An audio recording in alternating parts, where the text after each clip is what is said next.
Le projet Bracasse, c'est une connerie en fait. Une grosse connerie qu'on a fini par prendre au sérieux. Je crois que c'est un truc qui végétait depuis longtemps. C'est notre exutoire. C'est un peu notre manière à nous de faire un pied de nez à la temporalité, tu vois. Parce que finalement, quand on part faire nos conneries, on redevient juste deux gamins qui ont plus vraiment conscience du temps qui passe.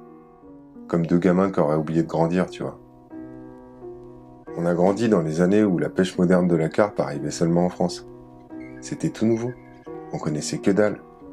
Et il y avait une sorte d'effervescence dans ce milieu de passionnés qui était absolument magique. Donc ouais, fatalement, ça a laissé quelques traces à l'intérieur de nous. Si je dis pas de bêtises, Francky, il a été possédé assez rapidement par les grands poissons et les grands espaces. Du coup, naturellement, dès qu'il a pu, il est parti traquer les géantes dans les grandes flaques de l'Hexagone. Moi, c'était un petit peu différent. Je peux pas dire que j'étais pas fasciné par les gros poissons, parce que ce serait mentir, ça fascinait tout le monde. Mais j'étais encore plus possédé par le côté mystérieux qu'il y avait dans notre domaine public. Je voulais pêcher partout. Je voulais attraper des carpes partout. Parce qu'à l'époque, on savait vraiment pas ce qui nageait dans nos eaux. Et donc tu pouvais avoir des surprises à n'importe quel moment, n'importe où. Et c'est vrai que malheureusement, on a un petit peu perdu ça avec les années. Et moi perso, ça me manque un peu. Ouais. On a un peu ce profil de gars éternellement nostalgique, tu vois. Genre de gars qui peuvent pas s'empêcher de se dire que c'était mieux avant. Sauf que le problème, quand tu raisonnes comme ça, tu te dis que c'est urgent de profiter du moment présent. Parce que malheureusement, l'avenir qui se profile, il fait pas rêver. Alors avant qu'il soit trop tard, on s'est dit qu'on essaierait de concrétiser certains rêves, pas toujours raisonnables, et puis qu'on essaierait d'en ramener assez d'images pour fabriquer des boîtes à souvenirs. Si on prenait la décision de communiquer sur ça, il fallait à tout prix qu'on se fixe certaines règles pour éviter de refaire les mêmes erreurs par le passé. On voulait plus prendre de risques, ni pour les poissons, ni pour les locaux. On a mis longtemps à prendre cette décision, il n'y avait aucune solution 100% clean, tu vois. Alors on a essayé de trouver des parades pour limiter les dégâts. Cela, il s'était dit que s'il partait tourner un film super loin, la distance elle agirait un peu comme un filtre naturel. Ça limiterait la fréquentation des lieux et la pression. Ça lui allait pas mal en plus parce que par la même occasion, il pouvait assouvir sa soif de découverte et de voyage. Sauf que ce genre de projet, tu vois, prend un temps monstre et ça implique des frais faramineux. Moi, le premier confinement, il m'a tellement cassé les couilles que j'ai essayé de trouver un autre moyen de m'évader, sans être obligé de partir loin ou de prendre un billet d'avion à la con, tu vois. Et je me suis mis dans la tête de descendre le Rhône en kayak gonflable. Ensuite, d'essayer de prendre des carpes tout du long. C'est un moyen d'allier la pêche, l'aventure, d'être dépaysé, coupé du monde, du temps, sans partir très loin. C'était aussi un bon moyen de partager mon délire, sans foutre un putain de coup de projecteur de merde sur un coin en particulier. Le Rhône fait quand même 600 km de long. Tout le monde sait qu'il y a plus ou moins des carpes de partout. Et on s'était même dit que si jamais on avait la chance de prendre un poisson exceptionnel pendant une de nos aventures, tu vois, le genre de poisson qui pourrait vraiment foutre le bordel, on pouvait tout simplement le garder pour nous et pas le montrer. Bref, c'est comme ça qu'on s'est retrouvés à partir 2 fois en ex-Yougoslavie et qu'on a descendu le Rhône, de Genève à la mer Méditerranée.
tu dois te dire qu'on est complètement con, ouais. Et quelque part, t'as raison. Mais aujourd'hui, on estime que, et ça n'engage que nous, hein, mais on estime qu'on peut plus se permettre de plus faire attention à ce qu'on dévoile, tu vois, sans se soucier des conséquences. Quand tu vois dans quel état est notre cheptel aujourd'hui, c'est dramatique. En même pas 30 ans, on l'a massacré. Aujourd'hui, tu trouves des perroquets partout. Il y a des poissons qui sont abîmés partout, malheureusement. C'est triste. Il y en a peut-être à qui ça fait rien, mais nous, à chaque fois qu'on prend un poisson abîmé, on n'endort pas de la nuit, quoi.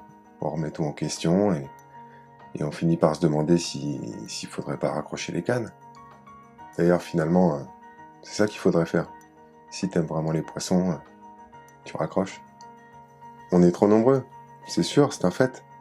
Mais on peut pas faire grand-chose contre ça. Du coup, au lieu de sans cesse critiquer le voisin et dire que c'est la faute des autres, parce que c'est toujours la faute des autres, évidemment, on s'est dit que c'était peut-être à nous, les gens qui partagent, tu vois, de se remettre en question et de faire attention à ce qu'on montre, tout simplement. Ouais, partager c'est bien, mais encore faut-il avoir ce qu'il faut pour ça. Ce qu'on n'avait pas bien prévu, c'était le temps que ça allait nous prendre pour nous équiper à peu près correctement niveau vidéo. À la base, on n'avait pas de caméra, pas d'ordi, on était à poil. En plus, ce compte Peter, il a jamais voulu que je lui prête des thunes. Du coup, ça a pris 1 an pour assembler le fric nécessaire pour acheter toutes ces conneries. Et on te passe les détails sur les retards et les couilles diverses sur les commandes, chat noir oblige. Et après tout ça, il a encore fallu qu'il trouve le temps de prendre les bécanes en main. On était loin d'imaginer les galères et le boulot qu'il y avait juste entre ce genre de projet et sa réalisation. Bref, c'est à peu près pour ça qu'on est méga à la bourre aujourd'hui. C'est vrai qu'on a rencontré un paquet d'obstacles qu'on n'avait pas prévus. Mais bon. Finalement, ce qui m'inquiète, c'est plus les problèmes qu'on va rencontrer à l'avenir. Tout ce qui est droits musicaux, licence pour le drone, format à respecter pour les plateformes. Parce qu'il faut pas se mentir, il y a un moment donné, on va pas pouvoir faire ça bénévolement éternellement, quoi. Il y a un moment donné, il faudra qu'on fasse rentrer des petits sous, parce que sinon, malheureusement, ce genre de projet est voué à disparaître. Et malgré tout, ça nous tient à cœur d'aller jusqu'au bout. Ça fait 10 ans que j'ampute toutes mes vidéos de ce qui est pour moi le plus important. Les plans larges, les paysages. C'est pour moi c'est le vecteur principal en fait d'émotion. Et malheureusement aujourd'hui en France, si tu montres ça, ça devient le cirque en moins de temps qu'il faut pour le dire. Et pour nous, c'était plus possible de filmer, si tu veux, en se privant de l'acteur principal de ce qui nous entoure. Là, on dévoile enfin quelques images de nos tripes et franchement, ça fait du bien. Parce que même si on reste des petits enculés qui polluent, qui consomment et qui maintenant s'exposent, on voudrait partager la beauté de ce qui nous reste de nature et qui est là, accessible, et qu'on prend plus le temps de regarder, malheureusement.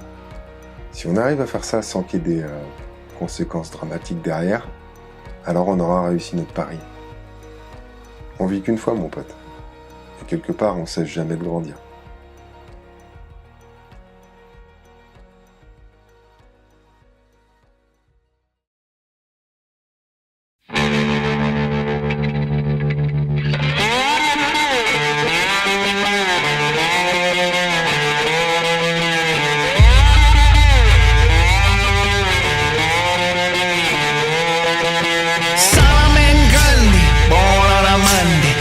On Tuesday, married on Wednesday, took her on Thursday, course on Friday, died on Saturday, buried on Sunday. That was the end of Solomon Grundy.